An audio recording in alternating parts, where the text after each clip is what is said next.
বাংলাদেশ যদি ভালো না থাকে, বাংলাদেশ যদি সংকটে থাকে, তার আশেপাশের দেশগুলোর উপর এর উত্তাপ লাগবেই। রোহিঙ্গাদেরকে তারা এখনো বাঙালি বলেই স্বীকার করে বা বাঙালি বলেই শনাক্ত করে। মিয়ানমার সাম্প্রতিক সময়ে বলছে যে বাংলাদেশে থাকা 3 লাখের বেশি রোহিঙ্গা রাখাইনের সাবেক বাসিন্দা, একই সঙ্গে এদেরকে রোহিঙ্গা পরিচয় অস্বীকার করার পরও আবারও তারা বাঙালি শব্দটি ব্যবহার করছে, নিশ্চয়ই আপনি জেনেছেন। এই ধরনের কথাবার্তা এখন এই 1 দশক পরে এসে যখন বলছে, তাহলে কি প্রত্যাবাসনে আপনি যেমনটা বলছিলেন যে মিয়ানমারের তো কোনো আন্তরিকতা আগ্রহ নেই, সেই সাথে আন্তর্জাতিক উদাসীনতাও রয়েছে, এই মুহূর্তে পরিস্থিতি এই ধরনের বক্তব্য আসলে কোনো আশার সঞ্চার জায়গায় কিনা? এটা বিষয়টাকে আমি দুভাবে দেখতে চাই। প্রথমটা হচ্ছে সম্প্রতি মিয়ানমারে যে পররাষ্ট্র মন্ত্রণালয় একটা প্রেস ব্রিফিং করে যে স্টেটমেন্ট দিয়েছে, সেখানে যেটা বলা হয়েছে 3 লক্ষের একটু বেশি, 3 লক্ষাধিক তাদেরকে মানে রাখাইনের রেসিডেন্স বলছে, রেসিডেন্ট হিসেবে শনাক্ত করেছে। বাংলাদেশের মিডিয়ায় বিষয়টা যেভাবে আসছে এবং বাংলাদেশের জনপরিসরে বিষয়টা যেভাবে আলোচনা হচ্ছে, এটা কিন্তু বিষয়টা একেবারে সেরকম নয়। যেমন আমি বলি, এখানে কিন্তু অনেকে বলছে যে 3 লক্ষ রোহিঙ্গা মানে নিবে, আর হচ্ছে যে মানে বাকি 10 লক্ষের কি হবে, বিষয়টা এরকম না। 2018 সালে বাংলাদেশ 8,20,000-এর মতো রোহিঙ্গার একটা তালিকা হস্তান্তর করে 2018 সালে। আজকে 2018 থেকে প্রায় মানে 8 বছর 9 বছর পরে এসে, বা মানে 9 বছর 8 বছর পরে এসে ওই 8,20,000 থেকে 4 লক্ষের মধ্যে যাচাই বাছাই করে 3 লক্ষের একটু বেশি বলেছে রেসিডেন্স, আর বাকি তাহলে 4 লক্ষ এখন যাচাই বাছাই হয়নি।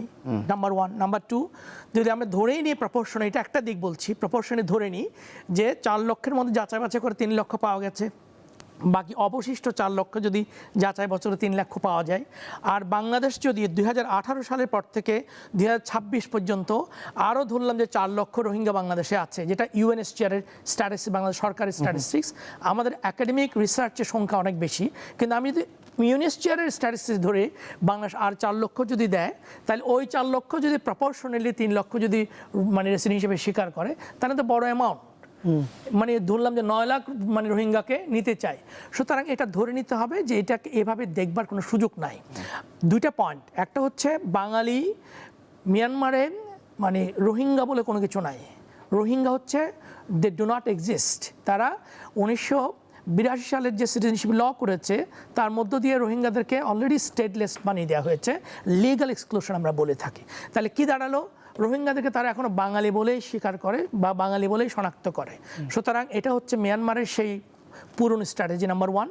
আরেকটা যেটা খুব গুরুত্বপূর্ণ, সেটা হচ্ছে এখানে আশাবাদী হওয়ার কিছু নাই। আমার কাছে যেটা মনে হয়েছে, তারা কিন্তু 2টা জিনিস বলেছে ওখানে। বলেছে কি, মিয়ানমারের রাখাইনের পরিস্থিতি, নিরাপত্তা পরিস্থিতি উন্নয়নের সাপেক্ষে তারা নেয়ার কথা চিন্তা করছে। এখন যেটা সাংবাদিক রাইজেস বলেছেন যে রাখাইনের যে আমাদের 271 কিলোমিটার যে বর্ডার লাইনটা পুরোটাই আরাকান আর্মির দখলে। রাখাইনের আরাকান আর্মি দাবি করছে 90%। আমাদের মানে গবেষণা আমরা দেখেছি 3টা মানে স্টেট, 3টা সিটি, 3টা শহর বাদ দিয়ে, যে 3টা শহরে চীনের হেভি ইনভেস্টমেন্ট আছে, ওগুলো বাদ দিয়ে পুরোটাই কিন্তু রাখাইনের দখলে। সুতরাং পয়েন্ট হচ্ছে 2টা। নাম্বার 1, যদি ইয়াঙ্গুন কোনো ডিসিশন নেয়, ধরলাম কালকে ঢাকা এবং ইয়াঙ্গুন মিলে বসে একটা সিদ্ধান্ত নিল যে আমরা 3 লক্ষ রোহিঙ্গাকে নিয়ে যাব, কিন্তু এই সেন্ট্রাল গভর্নমেন্টের মানে এই সিদ্ধান্ত এক্সিকিউট করার ক্ষমতা নাই, কারণ রাখাইনে তাদের সে কর্তৃত্ব নাই। এটা হচ্ছে নাম্বার 1।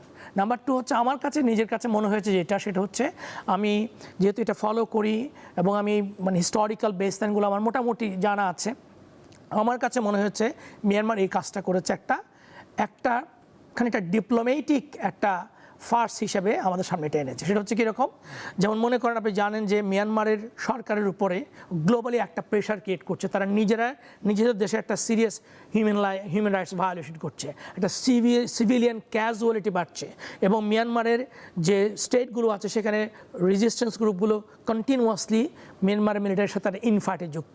সো এরকম একটা জায়গায় যে মিয়ানমার আসলে একটা ইন্টারন্যাশনাল সিম্প্যাথি পাওয়ার জন্য যে রোহিঙ্গাদের ব্যাপারে তারা একটা সংবেদনশীল, তারা রোহিঙ্গাদের ব্যাপারে একটা মানে পজিটিভ কিছু করতে চায়, এইটা আসলে আন্তর্জাতিক বাজারে সেল করার জন্য একটা ট্রাম্প কার্ড হিসেবে ছেড়েছে, এবং আমি মনে করি না এইটা নিয়ে খুব বেশি আশাবাদী হওয়ার কিছু নাই। আরেকটি বিষয় নিশ্চয়ই বাংলাদেশের প্রেক্ষাপটে একটু জানতে চাই যে নিরাপত্তা এবং বাংলাদেশের ভবিষ্যতের ক্ষেত্রেও তো রোহিঙ্গারা যে সংকট তৈরি করেছে, যেমন আপনি জানেন ক্যাম্পে অপরাধ, মাদক, মানব পাচার, সশস্ত্র গোষ্ঠীর মধ্যে খুনোখুনির মতো ঘটনা ঘটেছে, প্রাণহানি হচ্ছে, মানবিক সংকটের পাশাপাশিও কিন্তু এগুলো ঘটছে। এবং যেই নতুন প্রজন্ম রোহিঙ্গাদের বাংলাদেশে জন্মেছে, বাংলাদেশেই বড় হচ্ছে, তাদের ভবিষ্যৎ, এই বিষয়গুলো তো সবারই জানা, তারপরও আসলে উদ্যোগ কেন নেওয়া হচ্ছে না সমাধানে?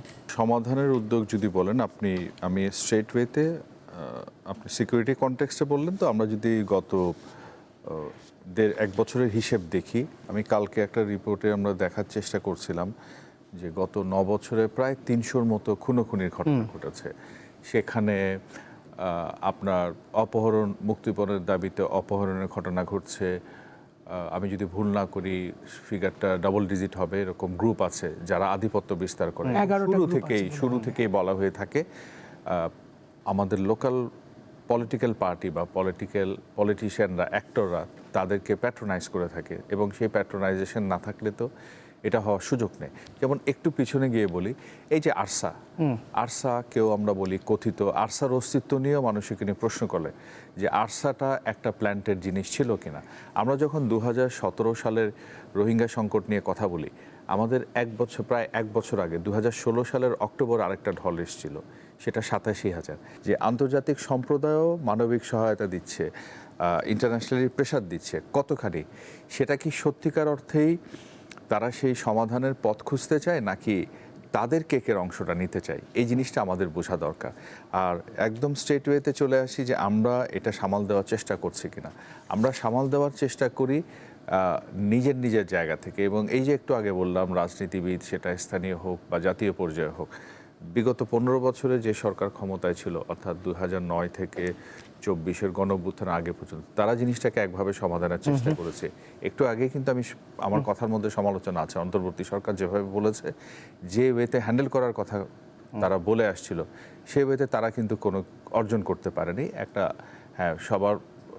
সর্বপ্রথম গত বছর ইউএন একটা বড় ধরনের কনফারেন্স করেছে, যেখানে বাংলাদেশ থেকে এবং আন্তর্জাতিক বিভিন্ন দেশে যে রোহিঙ্গারা আছে তারা কথা বলার একটা স্পেস তাদের, এটা অবশ্যই সাধুবাদ পাওয়ার যোগ্য। কিন্তু ওই 18 মাস তো আপনি যে ক্যাম্প ব্যবস্থাপনা থেকে শুরু করে নিরাপত্তা, এগুলো আরও সমাধান দেওয়ার হয়তো অ্যাডহক একটা উদ্যোগ নেওয়া যেত, সেই উদ্যোগটা কিন্তু হয়নি।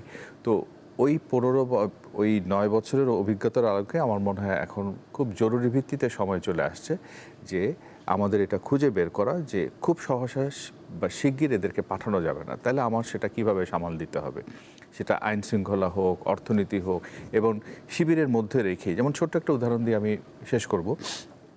যখন ফান্ডের ক্রাইসিস দেখা গেল, বিশেষ করে ইউএসএইড যখন ওয়াইন্ড আপ করে দিল, তো একটা হাহাকার পড়ে গেল যে WFP তাহলে রেশনিং একদম পুরোপুরি বন্ধ করে দিবে, এবং রয়টার্স সহ, বিশেষ করে রয়টার্স, AFP বলবো, তারা নিউজও করলো।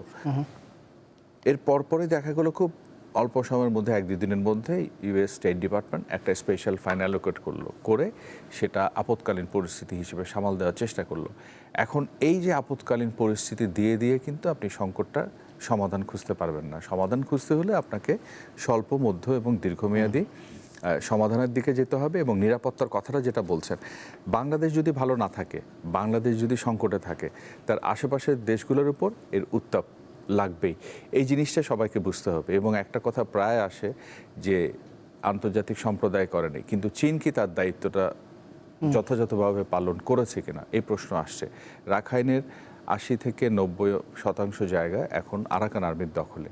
ইন্টারেস্টিং ঘটনা হচ্ছে, চীনের যে প্রকল্পগুলো সেখানে আছে সেগুলোতে কিন্তু কোনো ডিসরাপশন নেই, সেটা কিন্তু দিব্যি চলছে।